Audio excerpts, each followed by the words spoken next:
Hello everyone. Good morning students. Welcome our political science course class 10th NCERT book Democratic Politics Second. Okay students, let's forward. Students, as you know, we are continue discussing chapter first power sharing. Previous class में आप लोगों ने story of Sri Lanka and story of Belgium को cover किया हुआ है.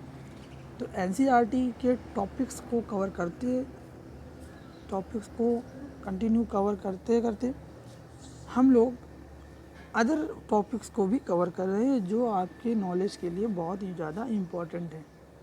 Okay students, जिससे आपको अपने चैप्टर को समझने में इससे आपके अपने चैप्टर को समझने में प्रॉब्लम ना हो, इसके लिए जो भी इम्पोर्टेंट टॉपिक्स हैं जो एनसीईआरटी में नहीं भी हैं उनको भी मैं कवर कर रहा हूँ. ओके स्टूडेंट्स, तो इसी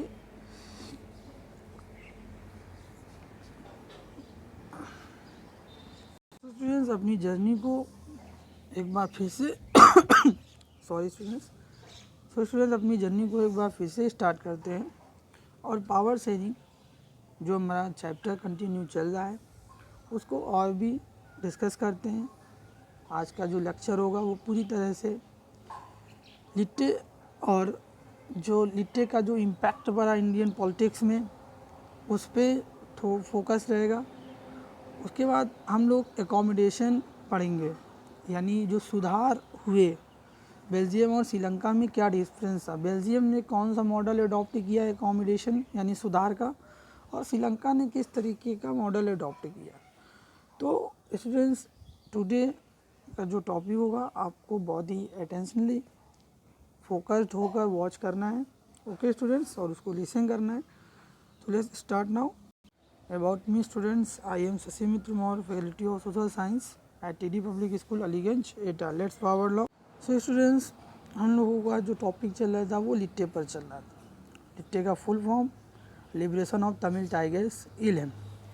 इसका जो लीडर था वो वेल्लुपिल्ली प्रभाकरन. ओके स्टूडेंट्स,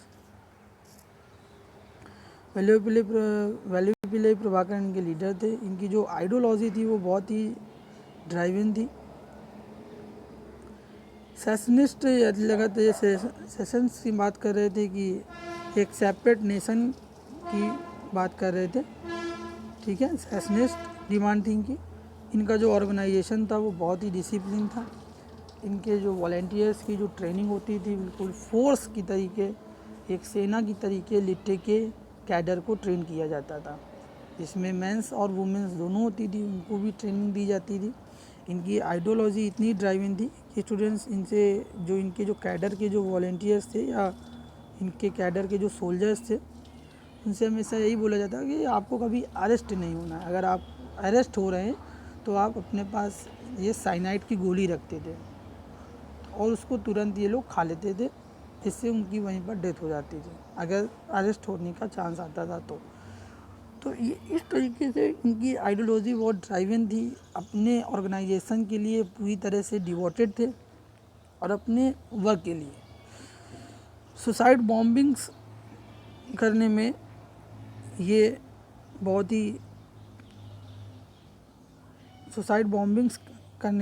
ही माहिर थे. सुसाइड बॉम्बिंग्स ये करते थे और बहुत सारे तमिल लिबरल्स जो थे, बहुत सारे जो तमिल लीडर्स थे जो लिबरल थिंकिंग के थे, उनको भी इन लोगों ने मार दिया. ओके स्टूडेंट्स, तो ये ऐसा नहीं है कि लिट्टे शुरुआत से इतना स्ट्रॉन्ग एंड पावरफुल ऑर्गेनाइजेशन था. 90s का पीरियड आते आते लिट्टे बहुत ही स्ट्रॉन्ग हो गया. स्टूडेंट्स, ये इतना स्ट्रॉन्ग हो गया कि इसकी एक शैडो गवर्नमेंट चलने लगी नॉर्थ एंड ईस्ट रीजन्स में.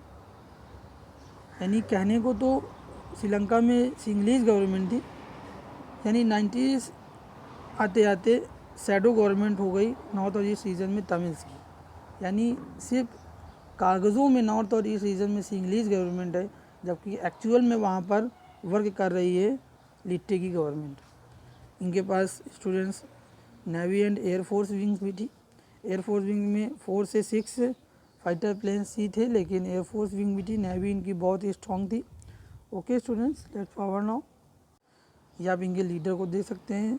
ओके स्टूडेंट्स, ये वल्लभपल्ली प्रभाकरण है। और ये देख लीजिए आप किस तरीके से इनके जो स्क्वाड के जो सोल्जर्स हैं किस तरीके से स्टैंड पोजीशन में है। ठीक है स्टूडेंट्स, ये वुमेन आपको दिख रही है, वुमेन पर्सनालिटी है। तो किस तरीके से ये अपने ऑर्गेनाइजेशन को फोर्स की तरीके ट्रेन करते थे, ये आप समझ सकते हैं इस पिक से। Okay students, let's so student इनके जो मेजर असैसिनेशन से जो सबसे टॉप मोस्ट इनका असैसिनेशन था वो था श्रीलंका प्रेसिडेंट रणसिंगे प्रेमदासा को मार देना सुसाइड बॉम्बिंग से। 1993 मैंने बताया कि 90s आते आते ये ऑर्गेनाइजेशन बहुत ही स्ट्रॉन्ग हो गया। तो इतना स्ट्रॉन्ग हो गया कि ये हेड ऑफ स्टेट को भी मार रहा है। आप देख सकते हैं यहाँ पे हेड ऑफ स्टेट को भी ये लोग मार गिरा रहे हैं। इतना टॉप स्ट्रॉन्ग पावरफुल ये ऑर्गेनाइजेशन बन चुका है। यानी श्रीलंका के ही जो प्रेसिडेंट हैं रणसिंगे प्रेमदासा को 1993 में इन्होंने बम से मार दिया। इस घटना के बाद पूरे वर्ल्ड में एक आहट मिली कि एक ऑर्गेनाइजेशन ऐसा साउथ ईस्ट रीजन में है, लिबरेशन ऑफ तमिल टाइगर्स इलेम, जिसने हेड ऑफ स्टेट को बम से उड़ा दिया। ये कोई छोटी मोटी घटना नहीं होती किसी भी हेड ऑफ स्टेट को बम से मार देना। उसके जस्ट 2 इयर्स पहले इन्होंने हमारे एक्स PM राजीव गांधी को भी बम से मारा था। उस घटना ने पूरे वर्ल्ड को हिलाकर रख दिया था। 1991 में एक्स PM राजीव गांधी को भी इन्होंने मारा था। Many cabinet ministers of Sri Lanka, लगभग 7 कैबिनेट मिनिस्टर्स को इन्होंने बम से उड़ा दिया था। तो इस तरीके का जो स्ट्रॉन्ग ऑर्गेनाइजेशन है जो आप देख रहे हैं, हेड ऑफ स्टेट को ही बम से उड़ा रहा है, जो अब स्टेट को बम से मार रहा है, तो आप उसकी पावर्स को गेस कर सकते हैं कि किस तरीके का ये संगठन है। ओके स्टूडेंट्स, ये अपने आप को टेररिस्ट ऑर्गेनाइजेशन नहीं मानता था। ये कहता था हम टेररिस्ट ऑर्गेनाइजेशन नहीं है। और जबकि बहुत सारी स्टेटमेंट वल्लभपल्ली प्रभाकरण की है, उसने अलकायदा यानी ओसामा बिन लादेन के खिलाफ भी स्टेटमेंट दिया है। वो कहता है कि वो लोग टेररिस्ट हैं, लेकिन हम लोग टेररिस्ट नहीं, हम लोग अपनी डिमांड कर रहे हैं। तो ये अपने आप को टेररिस्ट ऑर्गेनाइजेशन नहीं मानता था, लेकिन ये टेररिस्ट ऑर्गेनाइजेशन था। ओके स्टूडेंट्स, मैंने कैबिनेट मिनिस्टर्स श्रीलंका को मारा, एक्स PM राजीव गांधी को मारा। ये 1991 में राजीव गांधी के असैसिनेशन से 2 मिनट्स पहले की पिक्स हैं। 2 मिनट पहले की का पिक आप देख रहे हैं। ये महिला है, ये खड़ी हुई है, जिसके आप बालों में फ्लावर्स का बंच देख सकते हैं। ये महिला है। तो फूलों की माला में बम था और वो फूलों की माला इसने पहनाई और उसके बाद राजीव गांधी की डेथ हो गई स्टूडेंट्स। और उसके बाद से भारत में कोई भी लीडर्स सिक्योरिटी पर्पस की वजह से बड़ी बड़ी फूलों की माला नहीं पहनता है स्टूडेंट्स। ओके, लेट्स ये देखिए स्टूडेंट्स, हिस्टोरिकल न्यूज़ आपके सामने। इंडियन एक्सप्रेस न्यूज़पेपर, जिस दिन राजीव गांधी की डेथ हुई उसके बाद किस तरीके से न्यूज़ को कवर किया गया। राजीव गांधी असैसिनेटेड, ये राजीव गांधी की बॉडी पड़ी हुई है। Killed in bomb blast of Sri Perumbudur, 2 security man among 11 other state. तो 2 इनके जो सिक्योरिटी गार्ड थे उनकी भी डेथ हुई और 11 अदर्स की भी डेथ हुई। तो इस घटना ने हमारे पूरे देश को हिला कर रख दिया और कहीं ना कहीं राजीव गांधी की डेथ से इंडियन पॉलिटिक्स में बहुत बड़ा चेंजमेंट भी आया स्टूडेंट्स। ओके, अब क्वेश्चन ये उठता है कि राजीव गांधी को लिट्टे ने क्यों टारगेट किया। तो स्टूडेंट्स, राजीव गांधी को लिट्टे ने इसलिए टारगेट किया, जब राजीव गांधी की गवर्नमेंट रनअप पे थी तो राजीव गांधी श्रीलंकन गवर्नमेंट को सपोर्ट कर रहे थे, यानी सिंगलीज गवर्नमेंट को अपना सपोर्ट दे रहे थे। इसी बात को लेकर लिट्टे इनसे नाराज़ था। ओके स्टूडेंट्स, उसके बाद इनकी गवर्नमेंट चली गई और उसके बाद 1991 में एक बार फिर से जनरल इलेक्शंस आए और 1991 में ऐसा लग रहा था कि राजीव गांधी की सरकार फिर से देश में बनेगी।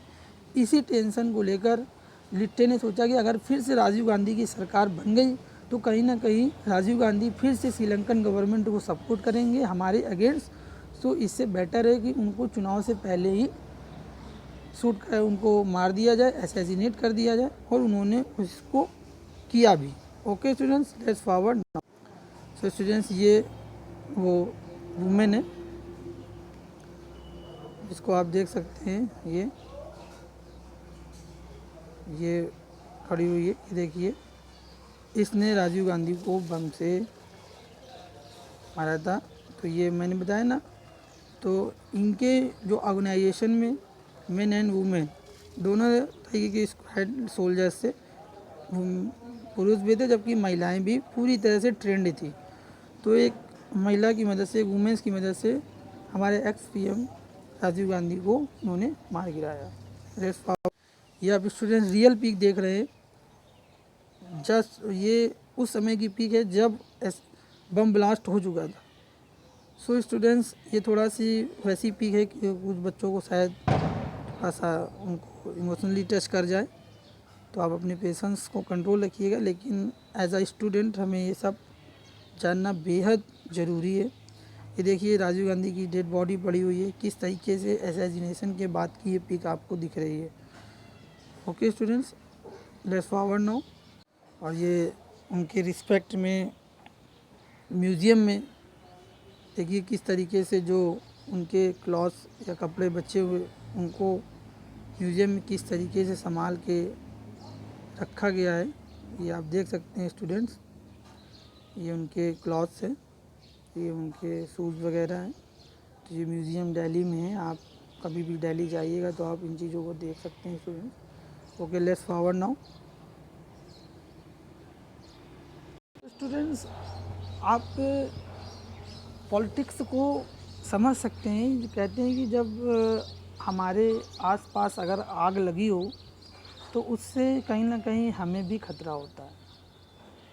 तो ये जो घटना थी राजीव गांधी के असैसिनेशन की, इससे हमको ये सीखने को मिलता है कि जो नेबरिंग कंट्रीज़ की जो प्रॉब्लम थी उसकी वजह से हमारे एक एक्स पीएम, जो हमारे पीएम थे, एक्स पीएम थे, राजीव गांधी की हत्या हो गई। इससे कहीं ना कहीं इंडियन पॉलिटिक्स को और कहीं ना कहीं भारत देश को बहुत नुकसान पहुंचा।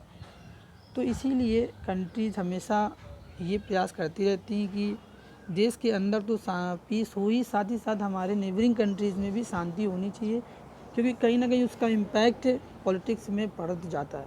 ओके स्टूडेंट्स, तो श्रीलंका की प्रॉब्लम जो श्रीलंका की लीडर्स की वजह से क्रिएट हुई और कहीं ना कहीं उसका खामियाजा भारत को भी भुगतना पड़ा। अपने एक एक्स पीएम को खोकर, या 1991 में वो पीएम बनने वाले थे, वो पता नहीं किस तरीके से वर्क करते एज अ ह्यूमन रिसोर्स, देश को बहुत लाभ पहुंचा, लेकिन उनकी डेथ हो गई। तो ये बहुत ही दुर्भाग्यपूर्ण था भारतीय राजनीति में कि एक राजनीति का चमकता हुआ सितारा भारत ने खो दिया सिर्फ अपने पड़ोसी देश की समस्या की वजह से। तो इसीलिए पॉलिटिक्स में बोला जाता है कि आसपास के पड़ोसी देशों में भी शांति होनी चाहिए, जिससे कि कंट्री डेवलप कर सके और वो भी शांति के रास्ते पर चल सके। ओके स्टूडेंट्स, तो अब हम लोग अपने एनसीईआरटी के टॉपिक पर वापस लौटते हैं। ये जो आपने लिट्टे ऑर्गेनाइजेशन, राजीव गांधी असैसिनेशन, ये सारी भी चीज़ें पढ़ी, ये आपके एनसीईआरटी टॉपिक में नहीं थी, लेकिन आपके नॉलेज के लिए ये आपको जानना बेहद ज़रूरी था। ओके स्टूडेंट्स, तो लेट्स अब स्टार्ट करते हैं अपना एनसीईआरटी का टॉपिक। आपने दोनों ही स्टोरीज़ कवर कर ली हैं, चाहे वो स्टोरी ऑफ बेल्जियम हो या स्टोरी ऑफ श्रीलंका हो। Okay students, story of Belgium की क्या प्रॉब्लम्स है, श्रीलंका की क्या प्रॉब्लम्स थी, और श्रीलंका ने उन प्रॉब्लम्स को कैसे सॉल्व किया, ये आपको पता है, उसकी वजह से क्या क्या खामियाजा भुगतना पड़ा। अब हम लोग एनसीईआरटी टॉपिक पे वापस आ रहे हैं और स्टार्ट कर रहे हैं students. Problems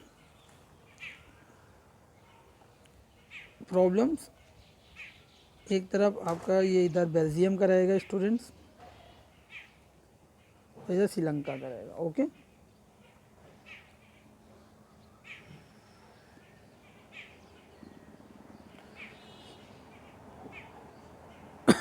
sorry students. Problem Dutch, तो बेल्जियम में स्टूडेंट्स क्या प्रॉब्लम है, जो डच स्पीकिंग कम्युनिटी है,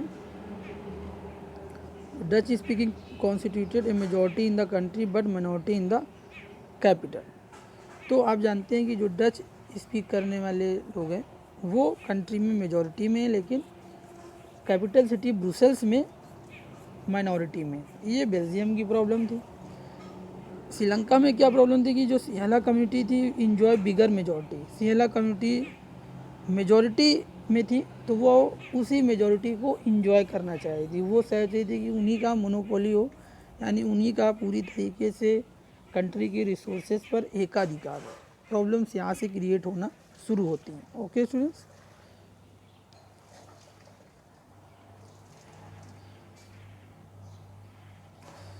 steps taken by the government, तो दोनों ही सरकारों ने किस तरीके से स्टूडेंट्स कदम उठाए, कौन कौन से स्टेप्स लिए और किस तरीके से आप यहाँ पर समझेंगे। सो स्टूडेंट्स, बेल्जियम के जो लीडर्स थे उन्होंने क्या किया, leaders recognise the difference, Belgium के लीडर्स ने डिफरेंसेस को समझा कि आखिर क्या अंतर है, डिफरेंसेस को समझा। सो बिटवीन 1970 एंड 1993 में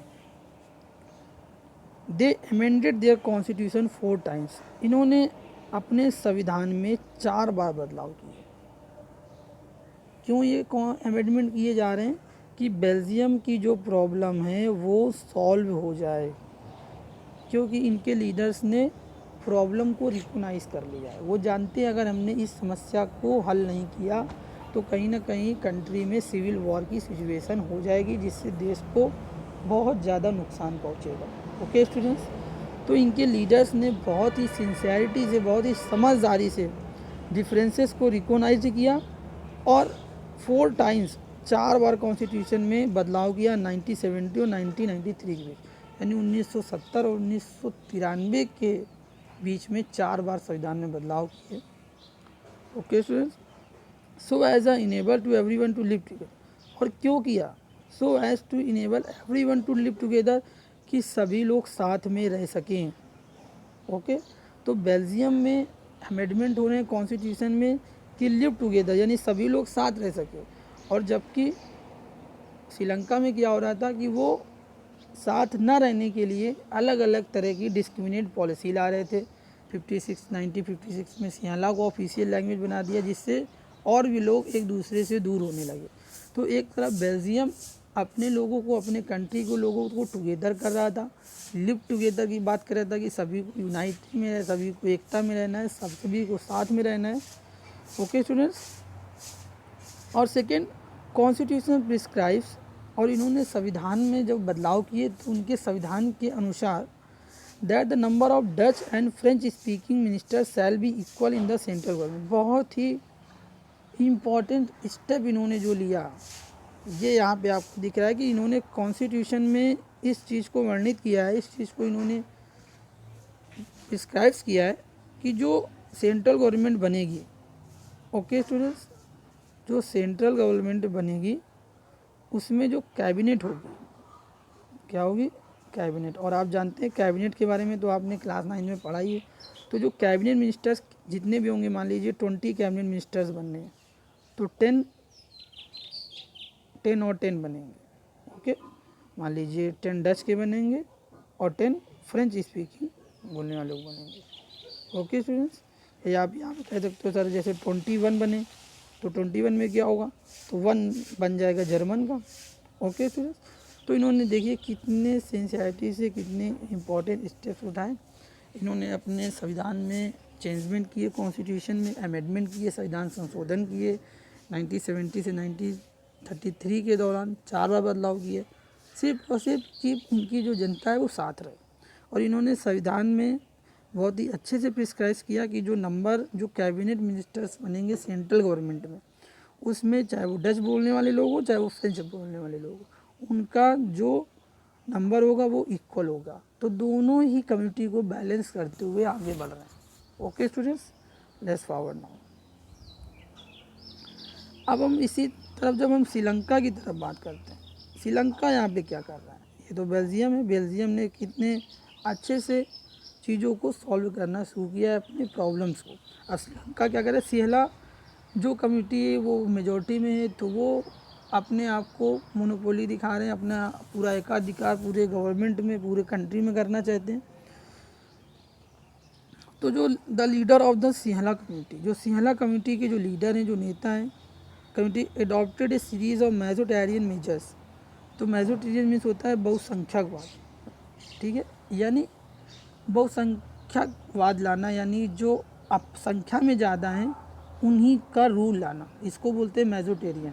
जैसे मान लीजिए हमारे यहाँ कई सारे लीडर्स, हमेशा आपने स्टेटमेंट पढ़े होंगे कि भारत को एक हिंदू राष्ट्र घोषित कर दिया जाए, भारत में इस तरीके से वर्क किए जाए। तो ये कहीं ना कहीं मेजोरिटेरियन की बात होती है। मेजोर क्योंकि एक मेजॉरिटी के लोग कंट्री में ज़्यादा हैं, तो कभी न कभी लीडर्स उस तरीके के डिमांड करते रहते हैं कि इंडिया को एक हिंदू राष्ट्र घोषित करे, जबकि कॉन्स्टिट्यूशन में क्लियरली लिखा हुआ है कि India is a secular country. लेकिन फिर भी जो लीडर्स हैं उनको अपनी पॉलिटिक्स करनी होती है। लेकिन एज अ स्टूडेंट्स हमें चीज़ों को समझकर एक रिस्पॉन्सिबल सिविलियन बनना है, कंट्री का एक जिम्मेदार नागरिक बनना है स्टूडेंट। तो द लीडर ऑफ द जो सिहला कमेटी के जो लीडर्स हैं वो मेजोरिटेरियन मीजर्स को अडॉप्ट कर रहे हैं। नेक्स्ट देखिए, in 1956 an act was pass to recognise Sinhala. 1956 में आप जानते हैं क्या हुआ, सिहला गवर्नमेंट ने एक एक्ट पास किया जिसमें इन्होंने रिकॉग्नाइज़ किया कि Sinhala as the only official language, Sinhala सिर्फ सिहला ही एक ऑफिशियल लैंग्वेज रहेगी। और 56 में जब सिहला को ऑफिशियल लैंग्वेज अडॉप्ट कर लिया गया तो उसके बाद कितनी प्रॉब्लम्स आई। तमिल्स को गवर्नमेंट जॉब से रिज़ाइन करना पड़ा, स्टूडेंट्स को कॉलेज छोड़ने पड़े। तो इस तरीके की जब आप डिस्क्रिमिनेट पॉलिसी लाएंगे तो आपकी कंट्री में कैसे पीस रहेगी, कैसे लोग पीस एंड हार्मोनी के साथ लिव टुगेदर रहेंगे, कैसे लोग शांति के साथ भाईचारे के साथ रहेंगे, फ्रेटर्निटी के साथ रहेंगे। फ्रेटर्निटी में तो होता है भाईचारे के साथ रहेंगे, किस तरीके से वो रहेंगे जब, क्योंकि आपकी तो पॉलिसी ही डिस्क्रिमिनेट है, अपने ही लोगों को आप अपने ही लोगों से आप डिस्क्रिमिनेट कर रहे हैं, उन्हीं से भेदभाव कर रहे हैं। Let's forward student, Sinhala applicants were favoured for university and government job. तो हम कंपेयर कर रहे हैं यहाँ पे दोनों ही कंट्री से। तो जो सिहला एप्लीकेंट्स हैं, जो सिहला अभ्यर्थी हैं, उनको यूनिवर्सिटी और गवर्नमेंट जॉब्स में फेवर्ड किया जा रहा है, जबकि तमिल्स को अनफेवर्ड किया जा रहा है, उनके साथ डिस्क्रिमिनेट किया जा रहा है। तो आप यहाँ पे देख रहे हैं कि प्रॉब्लम क्या है दोनों ही कंट्रीज़ की और किस तरीके से उनको सॉल्व किया जा रहा है। Okay students, let's forward now. So student देखिए बेल्जियम ने क्या किया, ये इस साइड आपका कंटिन्यू बेल्जियम चल रहा है, ये इधर आपका बेल्जियम है। ओके स्टूडेंट्स, इधर श्रीलंका। तो देखिए बेल्जियम में जो state government given more powers, Belgium में स्टेट गवर्नमेंट्स को और भी पावर्स दी गई। ये पावर शेयरिंग हो रही है, यहाँ भी वो पावर को शेयर कर रहे हैं, चाहे वो मिनिस्टर्स कैबिनेट मिनिस्टर्स में 10-10 कर दिया, यहाँ पे पावर शेयर हो गई दोनों ही कम्युनिटी में, दोनों लोगों को सेटिस्फेक्शन मिल गया। जबकि श्रीलंका में पावर जो सिंगलीज है वो पावर को तमिल्स के साथ शेयर करना ही नहीं चाह रहे। तो जब पावर आप शेयर नहीं करेंगे तो प्रॉब्लम्स तो आएंगी। तो now the state governments are not subordinate to the central government. इन्होंने कहा कि स्टेट गवर्नमेंट सेंट्रल गवर्नमेंट की सबॉर्डिनेट नहीं है, जबकि Brussels as a separate government. इन्होंने बहुत ही एक इम्पॉर्टेंट स्टेप ये लेके ब्रुसेल्स में एक अलग सरकार रहेगी। Brussels has a separate government in which both the communities have equal representation, जिसमें दोनों जो कम्युनिटीज़ हैं कौन सी, डच एंड फ्रेंच स्पीकिंग, इनका जो रिप्रेजेंटेशन होगा उसमें क्या होगा, इक्वल होगा। ओके, इक्वल रिप्रेजेंटेशन रहेगा गवर्नमेंट में जो ब्रुसेल्स में बनेगी। इक्वल रिप्रेजेंटेशन की बात की इन्होंने। Okay students, equal representation have equal representation in Brussels government. तो बहुत ही गुड फॉर्मूला था जिससे टेंशन नहीं क्रिएट हो। थर्ड इन्होंने किया कि एक थर्ड काइंड गवर्नमेंट, ये एक इन्होंने 3 तरह की, तो 2 तरह की सरकारें हो गई, एक सेंट्रल गवर्नमेंट एक स्टेट गवर्नमेंट। ओके, एक third kind government called the community government, एक तीसरे तरीके की सरकार बनाई जिसको हम कह सकते हैं कम्युनिटी गवर्नमेंट। ओके स्टूडेंट्स, तो कम्युनिटी गवर्नमेंट को इन्होंने फॉर्मेशन किया, is elected by people belonging to one language community. और इसमें क्या होता था कि जो कम्युनिटी गवर्नमेंट थी इलेक्टेड बाय पीपल, वो किन लोगों से चुनी जाती थी, belonging to one language community. जैसे मान लीजिए कम्युनिटी गवर्नमेंट बनना है, ओके, तो डच लोगों की कम्युनिटी गवर्नमेंट अलग होगी क्योंकि डच बोलने वाले हैं, जबकि फ्रेंच बोलने वाले लोगों की कम्युनिटी गवर्नमेंट अलग होगी। और जो भी प्रॉब्लम्स होगी यानी सामाजिक स्तर पर घरेलू जो आप कह सकते हैं वाद विवाद, उनको सॉल्व करने की जो रिस्पॉन्सिबिलिटी थी वो कम्युनिटी गवर्नमेंट की। सॉरी स्टूडेंट, ओके स्टूडेंट्स, तो कम्युनिटी गवर्नमेंट इन्होंने अडॉप्ट की बहुत ही। This government deals with culture, ये जो कम्युनिटी गवर्नमेंट थी वो कल्चर को, प्रॉब्लम्स को, educational and language related issues को सॉल्व करती थी। तो बहुत ही आप कह सकते हैं इनके जो स्टेप्स थे बेल्जियम के, बहुत ही एक्सीलेंट स्टेप मैं तो कहूँगा थे कि किसी भी तरह से बेल्जियम को पीस में रखना है, शांति में रखना है, सिविल वॉर की हमको सिचुएशन नहीं लानी नहीं क्रिएट करनी। जबकि आप श्रीलंका में देख रहे थे the constitution gives special protection to Buddhism. Sri Lanka में कंटिन्यू मेजोरिटेरियन की बात चल रही, बहुसंख्यक की बात कर रही, जो मेजोरिटी में वो अपना रूल लाना चाहते हैं। तो उन्होंने क्या किया, क्योंकि सिंगलिश बुद्धिज्म को फॉलो करते थे, तो इन्होंने बुद्धिज्म लोगों को स्पेशल प्रोटेक्शन देना शुरू कर दिया। ठीक है, यानी बुद्धिस्ट को फेवर करने लगे, बौद्ध धर्म का प्रचार प्रसार करने लगे, और जो बौद्ध धर्म को अपना रहा था कहीं ना कहीं उसको सारी फैसिलिटीज़ दी जा रही थी। ओके स्टूडेंट्स, तो ये था एकोमोडेशन इन बेल्जियम और श्रीलंका। आपने देखा किस तरीके से बेल्जियम ने अपने यहाँ स्टेप्स लिए और किस तरीके से श्रीलंका ने ली। तो आप इस दोनों स्टोरीज से सीख सकते हैं कि किस तरीके से कंट्री को डील करना चाहिए अपनी प्रॉब्लम्स को। Okay students, let's so students, ये जो आप देख रहे हैं बेल्जियम की पिक है, तो देखिए कितना खूबसूरत ब्यूटीफुल कंट्री। आप पिक में ही कितना मतलब पीस को फील कर रहे हैं, कितनी शांति है पिक में ही आपको बिल्कुल पीस दिख रही, शांति दिख रही। सो स्टूडेंट्स, ये खूबसूरत बेल्जियम की पिक मैं आपको दिखा रहा हूँ।